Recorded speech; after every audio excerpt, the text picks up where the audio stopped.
जा भिड़े। मैंने खामखा पूंजीवाद और समाजवाद के झगड़े में टांग अड़ाई। फलस्वरूप मेरी टांग टूट गई। दुर्घटना के बाद आज भी इंसानियत कायम है सिद्ध करने के लिए कुछ लोग मेरी तरफ दौड़े। आँख खुली तो मैंने अपने आप को एक बिस्तर पर पाया।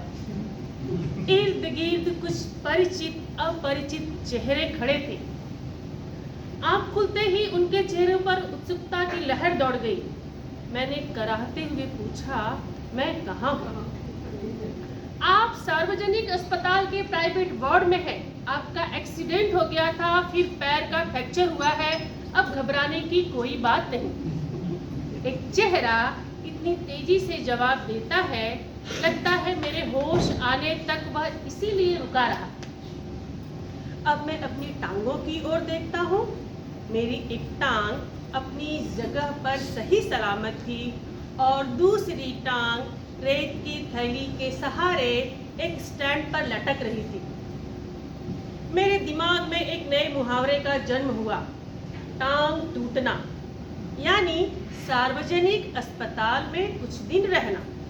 सार्वजनिक अस्पताल का ख्याल आते ही मैं कांप उठा। अस्पताल वैसे ही एक खतरनाक शब्द होता है, फिर यदि उसके साथ सार्वजनिक शब्द चिपका दिया जाए तो समझो आत्मा से परमात्मा के मिलन होने का समय आ गया। अब मुझे यूं लगा कि मेरी टांग टूटना मात्र एक घटना है, सार्वजनिक अस्पताल में भर्ती होना दुर्घटना।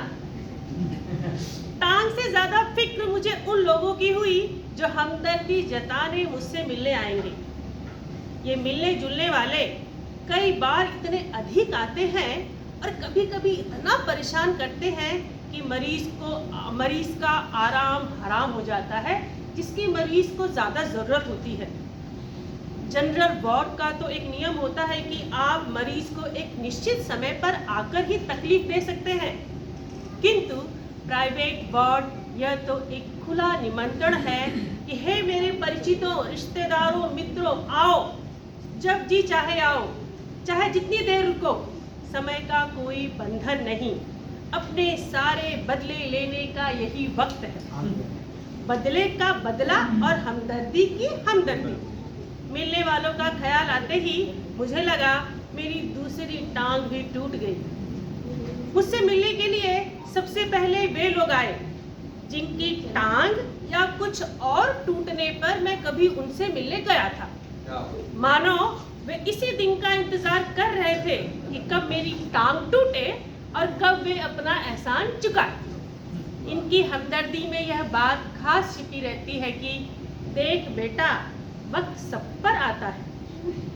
दर्द के मारे एक तो मरीज को वैसे ही नींद नहीं आती, यदि थोड़ी बहुत आ भी जाए तो मिलने वाले जगा देते हैं, खासकर वे लोग जो सिर्फ औपचारिकता निभाने आते हैं।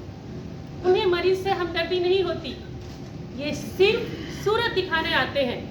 ऐसे में एक दिन मैंने तय किया कि आज कोई भी आए, मैं आँख नहीं खोलूँगा, चुपचाप पड़ा रहूँगा। ऑफिस के बड़े बाबू आए। मुझे सोया जानकर वापस जाने के बजाय वे सोचने लगे, यदि मैंने उन्हें नहीं देखा तो कैसे पता चलेगा कि वो मिलने आए थे। अतः उन्होंने मुझे धीरे धीरे हिलाना शुरू किया। फिर भी जब आंख नहीं खुली तो उन्होंने मेरी टांग के टूटे हिस्से को जोर से दबाया। मैंने दर्द के मारे कुछ चीखते हुए जब आंख खोली तो वे मुस्कुराते हुए बोले, कहिए दर्द कैसा है? मोहल्ले वाले अपनी फुर्सत से आते हैं। उस दिन जब सोनाबाई अपने 4 बच्चों के साथ आई तो मुझे लगा कि आज फिर कोई दुर्घटना होगी। आते ही उन्होंने मेरी ओर इशारा करते हुए बच्चों से कहा, ये देखो चाचा जी। उनका अंदाज कुछ ऐसा था जैसे चिड़ियाघर दिखाते हुए बच्चों से कहा जाता है, ये देखो बंदर। बच्चे खेलने लगे। एक कुर्सी पर चढ़ा, दूसरा मेज पर। सोनाबाई की छोटी लड़की दवा की शीशी लेकर कथकली डांस करने लगी। रप रप की आवाज ने मेरा ध्यान बटाया। क्या देखता हूँ कि एक सोनाबाई का एक लड़का मेरी टांग के साथ लटक रही रेती की थैली पर बॉक्सिंग की प्रैक्टिस कर रहा था। मैं इसके पहले कि उसे मना करता, सोनाबाई की लड़की ने दवा की शीशी पटक दी।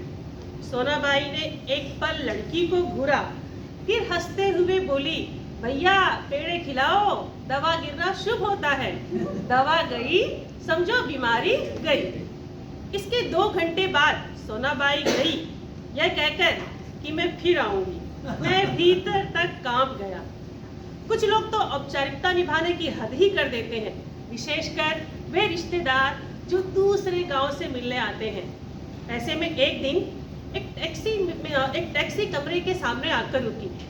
उसमें से निकलकर एक आदमी आते ही मेरी छाती पर सिर रखकर औंधा पड़ा, रोने लगा और कहने लगा, हाय तुम्हें क्या हो गया, कार वालों का सत्यानाश हो। मैंने दिल में कहा कि मुझे जो हुआ सो हुआ, पर तू क्यों रोता है, तुझे क्या हुआ। वह थोड़ी देर में मेरी छाती में मुंह गड़ाए रोता रहा।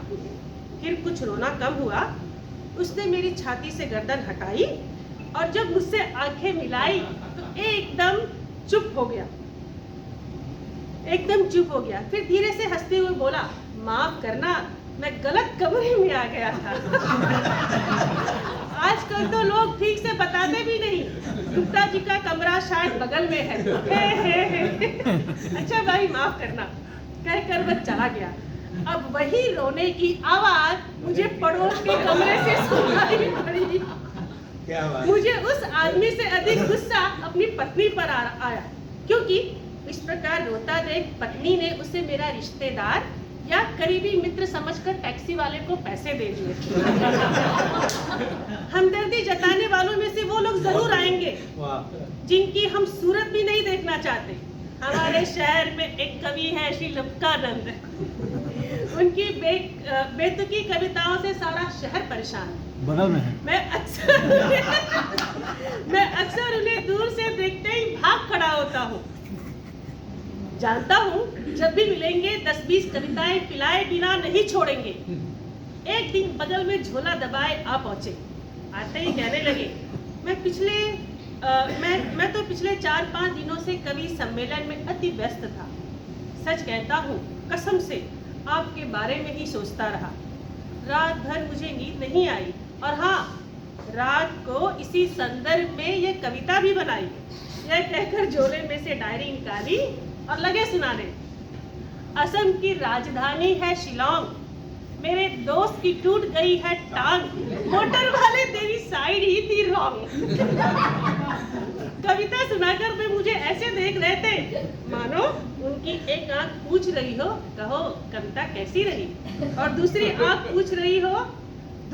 पूछ रही हो, बोल बेटा अब भी मुझसे भागेगा। मैंने जल्दी से चाय पिलाई और फिर कविताएं सुनने का बड़ा वादा कर बड़ी मुश्किल से विदा किया। अब मैं रोज ईश्वर से प्रार्थना करता हूँ, हे ईश्वर, अगर तुझे मेरी दूसरी टांग भी तोड़नी पड़े तो तोड़, जरूर तोड़। कृपा कर उस जगह तोड़ना जहाँ मेरा कोई भी परिचित न हो, क्योंकि बड़े बेदर्द होते हैं ये हमदर्दी जताने वाले।